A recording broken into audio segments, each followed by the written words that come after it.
I always thought my wife and I were rock solid. I really did. We'd been together for almost 6 years, married for 2, and before all this, I never saw myself being anything other than her husband. She's this fiery, confident person, one of those people who always lights up a room. When I met her, that energy drew me in like nothing else. We had that whirlwind kind of romance, where it just feels like everything's clicking. You don't think about the flaws or the red flags, you're just riding the high of it all. But here's the thing about that fiery personality, it comes with baggage. Sometimes it felt like she was always carrying a grudge against someone or other. A lot of our conversations, especially when we were first getting to know each other, were about people from her past who'd wronged her. Ex-friends, co-workers, even her own family sometimes. And yeah, her exes. There was one in particular she'd talk about now and then, this guy from high school who she dated for a bit. She'd say he was immature, a jerk, the typical high school boyfriend you're too good for. I'd laugh about it at the time. We've all got those people in our past, right? Little did I know he'd come back around to haunt me. It started slow, her glued to her phone a bit more than usual, hiding the screen when I'd walk by, or changing the subject when I'd ask who she was talking to. At first, I didn't want to make a big deal about it. Everyone's allowed their privacy, and we're adults. But when it got to the point where she was texting through dinner, or stepping out of the room when her phone buzzed, I couldn't ignore it. So I finally asked her point blank, "Who are you always talking to?" She just kind of shrugged and said, "Oh, just an old friend." I let it go that night, but it bugged me. I'm the kind of person who gives people space, but there's something about being lied to right in your face that just messes with your head. I could tell she wasn't being honest, and after a few days of this, I couldn't shake the feeling. Finally, I did something I'm not proud of, I checked her phone. I hate admitting that, even here. I felt like I was crossing a line, violating her trust, but part of me was just so desperate for answers. And there it was, a whole thread of messages with her ex. It wasn't just small talk either. Sure, it started off innocent, catching up, talking about life and work. But there was this undertone, this familiarity that felt off to me. She was confiding in him, telling him things about our life that she hadn't even mentioned to me. And it stung like hell. I confronted her the next morning, and she just brushed it off like it was nothing. She had this way of making me feel like I was overreacting, like I was crazy for even being bothered by it. "He's just a friend," she said, rolling her eyes like I was some insecure idiot. "We've known each other forever. It's no big deal." I knew she was lying. I could feel it in my gut, but what was I supposed to do? I didn't want to be the jealous husband, so I let it slide, hoping maybe I was wrong. But that trust, it was like a glass that had a crack in it now. And every time I saw her on her phone, that crack just got bigger and bigger. I'd lie awake at night, wondering if she was messaging him, wondering if this friendship was something more. It was like poison, eating away at me bit by bit. And eventually, I snapped. That's when I got this twisted idea. I remembered her talking about this one girl from high school, her nemesis. She'd bring her up in this venomous way, like the girl had ruined her life or something. I'd heard enough stories to know she hated this girl, and I guess in my twisted, hurt mind, I thought, fine. If she's talking to her ex, I'll go talk to the one person who would drive her absolutely crazy. So, I found her rival on social media. It was easier than I expected. I shot her a message, just some casual line about how we had a mutual friend, my wife, obviously, and how I'd heard a lot about her. She responded right away, seemed flattered even. And that was the beginning of it all. The first time she responded, I felt this rush, like I was getting away with something dangerous. I didn't even know what I was looking for, maybe just a way to hurt my wife, to get back at her somehow for how she was making me feel. But it was also more than that. I think, in some twisted way, I was craving validation. I wanted to feel like I still mattered, like someone would actually choose me, would give me the attention my own wife was giving to her ex. Her name's Leah. The high school nemesis. She and my wife had been in the same friend group for years, but by senior year, things had turned ugly. From what I remember of the stories my wife used to tell, Leah was always the other girl, the one who'd show up and steal the spotlight. She was the bad influence, the fake friend. My wife painted this picture of her as a manipulative, two-faced person, someone who thrived on drama. But when I actually started talking to her, she came across normal. Funny, even. It was like hearing the same stories from a totally different perspective. We messaged back and forth for days. It was just harmless at first, catching up on mutual memories of people I barely knew. She'd share little things about high school, and I'd play along, pretending to know the backstory. I'd add some exaggerated details about my wife that made Leah laugh, and she'd respond with her own stories. I thought it would stay there, just a few messages to satisfy my bruised ego. But soon we were messaging constantly. Just like my wife had been with her ex. And then, almost without meaning to, I let it slip who I was. Leah asked me something about my wife directly, and I figured, why the hell not? I told her. I could almost see her smirk through the screen, could feel her wheels turning as she pieced it all together.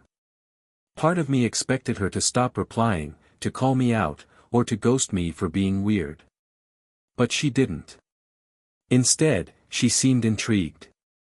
She wanted to keep talking. It became like this game.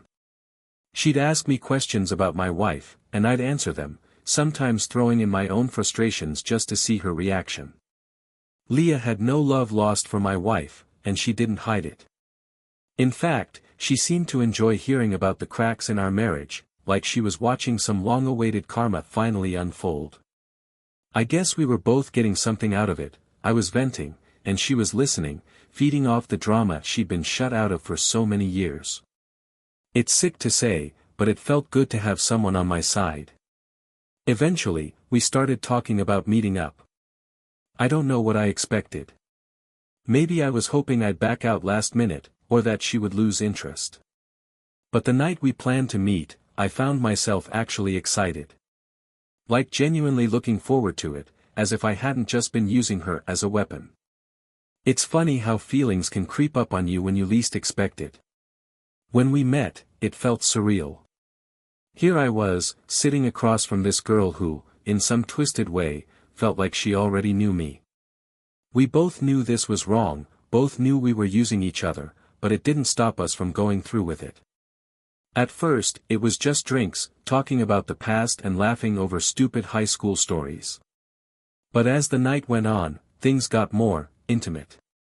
The barriers started coming down, and I could feel this weird connection forming, even though I knew it was built on the ugliest of foundations. I kept telling myself it was just a game, that I was only doing this to get back at my wife, to make her feel the way I'd felt when I found those texts with her ex. But sitting there with Leah, I started to realize it wasn't that simple anymore. I was actually enjoying her company, feeling something I hadn't felt in a long time. I don't know if it was attraction, or just the thrill of doing something forbidden, but I didn't want the night to end. At some point, she leaned in, her hand resting on mine, and it just happened. I don't even remember who made the first move, but suddenly we were kissing, and every rational thought I had disappeared. I knew I was crossing a line I could never come back from, but in that moment, I didn't care. All the anger, all the resentment, all the confusion, it melted away, and for the first time in months, I felt alive. Like I was getting back a piece of myself I'd lost somewhere along the way. Afterward, I felt this mix of exhilaration and guilt. I knew what I'd done was wrong, that I'd betrayed my wife in a way I couldn't just brush off. But another part of me felt like she deserved it. Like this was some kind of karmic justice for the pain she'd put me through. And, yeah, part of me wanted her to know. I wanted her to feel the same sting, the same jealousy I'd felt all those nights she'd been texting her ex. I wanted her to know that I wasn't just some passive bystander in our marriage, that I could play this game too. So, I made sure she found out.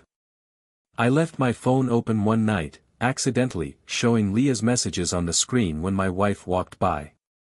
I wanted her to see the name, to recognize it immediately. And she did. The look on her face when she put two and two together, it was a mix of anger, shock, and disbelief. I could see her struggling to process it, to figure out if I'd really crossed that line or if this was all just some twisted coincidence. But I didn't give her time to ask questions. I just looked her in the eyes and told her, "Now you know how it feels." The silence after I told her, "Now you know how it feels," was brutal. I think I expected her to scream, to throw something, to do something dramatic. But she didn't. She just stood there, staring at me, her mouth slightly open like she was trying to form words that wouldn't come. And somehow, that was worse. The anger I'd felt, that righteous feeling of getting back at her, evaporated in an instant, leaving this sick pit of guilt in my stomach. I realized then that I'd gone way too far. This wasn't some petty revenge anymore, I'd just blown up my marriage. Eventually, she broke the silence. You're serious?" she asked, her voice shaking. She kept looking at me like she didn't recognize me, like I'd just morphed into a stranger in front of her eyes. And maybe I had. I didn't feel like myself. I didn't feel like the person she married, or even someone I respected anymore. "Yes, I'm serious," I said, trying to hold my ground, though my voice was weaker than I wanted it to be. I could see the hurt in her eyes, and it was like looking at a mirror of my own pain from when I'd first found those messages with her ex. But now, instead of feeling satisfied, I felt hollow. I wanted to take it back, to undo everything I'd done, but it was too late. She sat down on the edge of the bed, looking completely defeated. "How could you do this? With her, of all people?" Her voice broke, and I felt this shame rise up in me that I hadn't felt in years. She wasn't even just mad that I'd cheated, she was mad about who I'd chosen to do it with.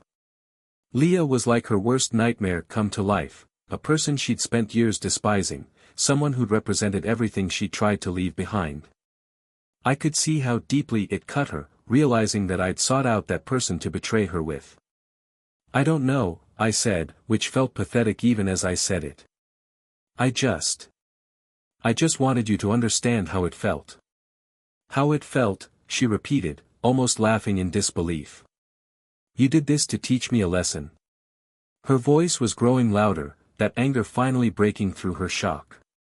"You think I deserve this? I can't believe that you would actually." She stopped herself, shaking her head, and for a moment, I thought she was going to slap me or throw me out of the house right then and there. But instead, she just looked away, like she couldn't even bear to look at me. "I was just talking to him. I never did anything physical. I never betrayed you like this." Her voice was barely a whisper, and I could hear the pain in every word. "Yes, I talked to him. Maybe I shouldn't have, but it was harmless. He's married. We were just catching up." Her words hit me like a punch to the gut. I'd assumed the worst without ever really knowing what was going on. In my head, she'd crossed some line with her ex that justified my actions, but hearing her say it now, I realized I might have blown it all out of proportion. She'd told me he was just a friend, and instead of believing her or giving her the benefit of the doubt, I'd gone nuclear. I'd gone straight for the one thing I knew would hurt her the most. I wanted to argue, to find some way to twist it so I didn't feel like the villain. "But you lied to me," I said weakly. "You were hiding things from me. I didn't know what to think." "And so, you thought this was the solution," she snapped, her eyes flashing. "You thought the best response was to find the one person I hate more than anyone, and," she stopped, choking on her own words. I could see the tears forming in her eyes, and suddenly, I felt like I'd done something unforgivable. It's like I was watching the end of something that mattered, something I'd spent years building up, just crumble before my eyes. There was a long silence where neither of us knew what to say. I could feel her pulling away from me, like this invisible wall was forming between us, one I knew I'd put there. I thought I wanted this, to hurt her, to make her see how much she'd hurt me. But now, all I could see was the wreckage, and I was the one holding the match. "I'm sorry," I said, my voice barely a whisper. But the words felt empty, like they were too little, too late. What did "sorry" even mean at this point? I had gone behind her back, not just cheating, but with the one person I knew would tear her apart. This wasn't some impulsive mistake. This was calculated, and I knew it. I'd crossed lines I didn't even know I was capable of crossing, and no apology could ever make that go away. She looked at me, her expression hardened. "I need space," she said, her voice flat and cold. "I can't even look at you right now." I nodded, numb. I tried to reach for her hand, a reflex, but she pulled away like I was poison. She left the room, and I could hear her gathering her things, muttering under her breath. Part of me wanted to go after her, to beg her to stay, to convince her that we could somehow fix this. But I knew I'd lost that right. I'd made my bed, and now I had to lie in it. The silence after she left was suffocating. I sat there, staring at the wall, the weight of everything sinking in. All the anger, all the justification I'd built up, it felt so pointless now. I'd let my insecurities, my jealousy, drive me to ruin the one relationship that had ever really mattered to me. And for what? To feel like I'd won. It felt pathetic, empty, like I'd just sabotaged my own life because I couldn't handle the idea that my wife might have a connection with someone else. I picked up my phone, almost instinctively, and saw Leah's last message. She'd sent me something flirty, a little, "had fun tonight," winky face, message that had seemed exciting in the moment but now just felt tainted. I stared at it, feeling this sick wave of self-loathing. Leah didn't care about me. I didn't even care about her. She was just a pawn in my little revenge fantasy, a tool I'd used to make myself feel better in the moment. And now that the dust had settled, all I felt was disgust. At myself. At everything I'd done. In that moment, I realized that there was no winning here. I'd lost everything. My wife's trust, my own sense of integrity, the life we built together, it was all shattered. And there was no one to blame but myself. The days after she walked out were some of the loneliest I've ever felt. I thought I'd know how to handle it, that I could justify everything to myself. But all that was left was this raw, gnawing feeling of emptiness. I went through the motions at work, barely able to focus, coming home to a quiet apartment that felt hollow. Her stuff was still everywhere, the smell of her perfume lingered in the bedroom, her shoes were by the door, her toothbrush in the bathroom. Everywhere I looked, I was reminded of the life we'd built together, a life I'd managed to blow up in a matter of days. I kept waiting for her to come back, to text me, to call me, anything that would let me feel like there was still a way to fix this. But she didn't. Instead, every day that passed felt like another nail in the coffin of our marriage. I'd think back to the moment I decided to reach out to Leah, the anger and hurt that had driven me to do something so stupid, and I'd hate myself for it. How had I let things get this far? How had I become someone who would do this to the person I supposedly loved? I tried calling her a few times, but she didn't answer. I left messages, pathetic apologies that felt weaker and more desperate each time. At first, I told myself she just needed a few days to cool down, to process everything. But as the silence stretched on, I started to realize that maybe I'd pushed her too far. Maybe this was it. I'd thought I could handle the consequences, but nothing prepared me for the reality of what it meant to live with the guilt. Nights were the worst. I'd lie in bed, staring at the ceiling, replaying everything in my head. The way her face looked when she found out, the shock and hurt that I'd put there on purpose. I'd always thought of myself as a good person, someone who tried to do the right thing, but now I was starting to see a side of myself that I didn't recognize, and it scared me. I'd crossed a line I never thought I would, and there was no way to undo it. And then there was Leah. She kept messaging me, acting like nothing had happened, like this was just some fling. She'd send me casual messages, things like, "Want to meet up again," or, "Miss you, winky face." Part of me wanted to respond, to lose myself in that distraction, to keep playing the game. But the thought of seeing her now just made me feel sick. Leah wasn't some innocent party in all of this, she knew exactly what she was getting into. But I was the one who'd made the choice. I was the one who'd reached out to her in the first place. She might have been willing to be part of this mess, but I was the one who'd orchestrated it. I eventually blocked her number. I couldn't stand seeing her messages pop up on my phone, reminding me of everything I'd ruined. In the beginning, talking to her had felt like a thrill, a way to regain some sense of control. But now, she was just a reminder of how far I'd fallen. Cutting her off felt like the only way to salvage any shred of self-respect I had left. After a week of silence from my wife, I finally got a text. When I saw her name on my screen, my heart leapt, like maybe this was the lifeline I'd been hoping for. But when I opened the message, my stomach dropped. It was short, clinical. "We need to talk about splitting up our stuff." That was it. No anger, no questions, no invitation for a conversation. Just the cold reality of what was happening.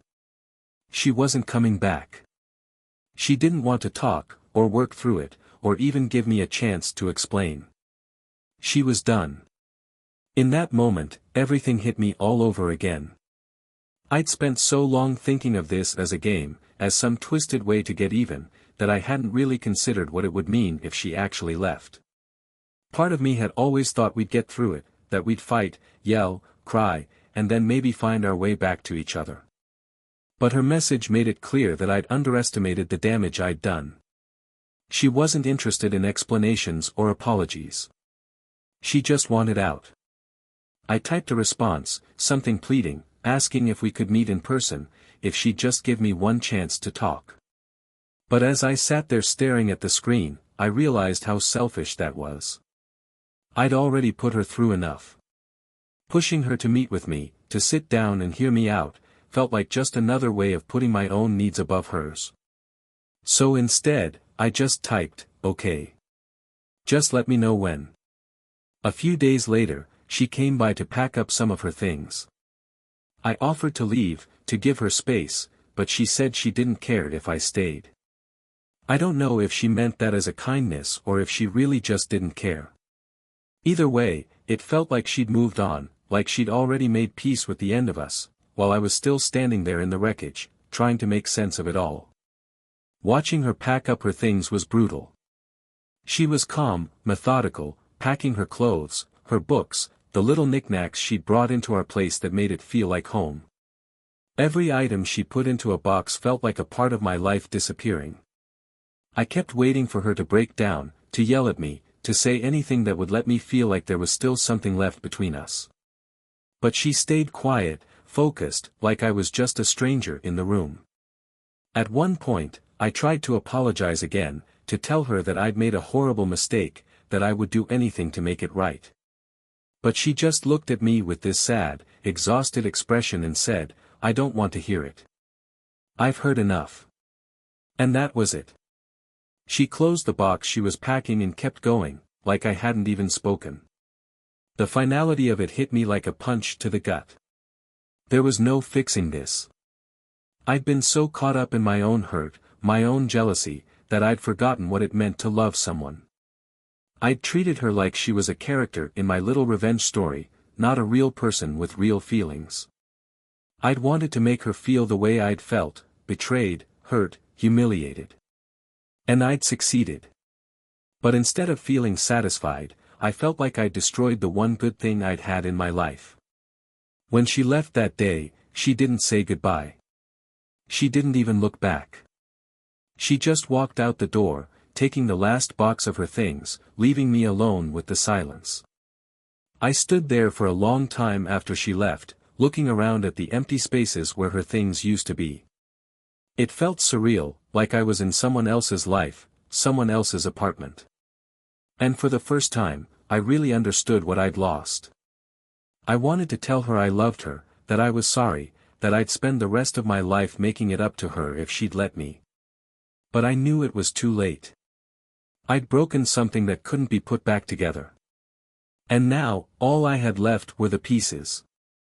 It's been a few weeks since she left, and I'm still adjusting to this new reality.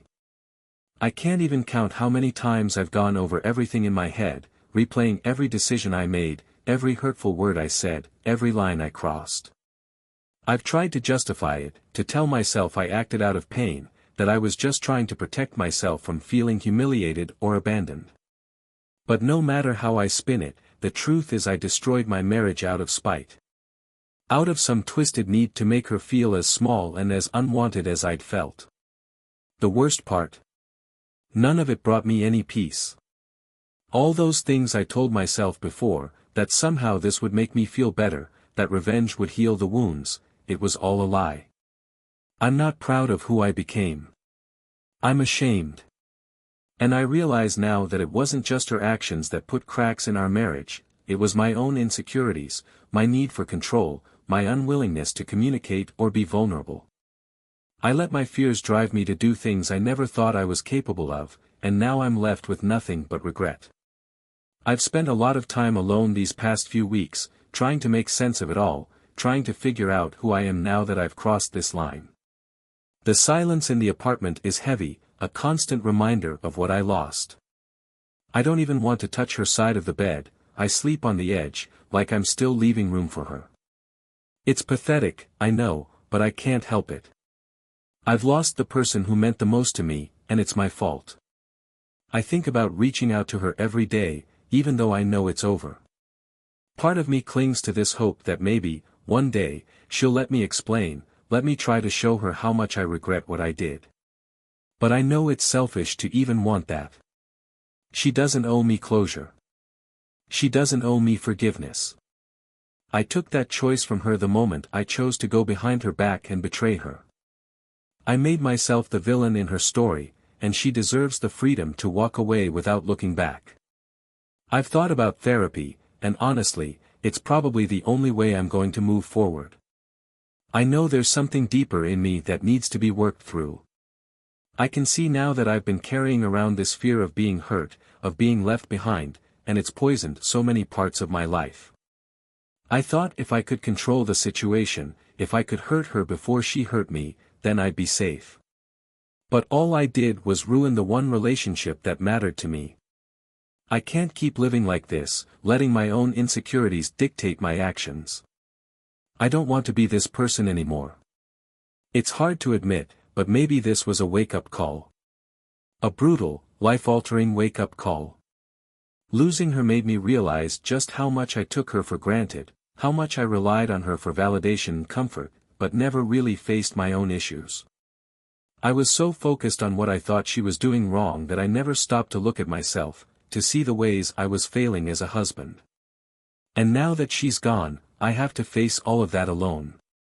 I've deleted all the messages from Leah. Blocked her on everything. The thought of talking to her now feels repulsive. She was never the issue, she was just the easy target, someone I used to deflect from my own pain. I don't blame her for any of this. I blame myself for letting my jealousy and resentment turn me into someone who would do something so destructive. I know it's going to take a long time to forgive myself, if I ever can. Sometimes, in weaker moments, I imagine what I would say to my wife if she ever gave me the chance. I'd tell her that I was wrong, that I see now how deeply I betrayed her trust. I'd tell her that I understand why she walked away, and that I don't blame her at all. I'd tell her that I'm trying to learn from this, that I'm working to become a better person, not for her, but for myself.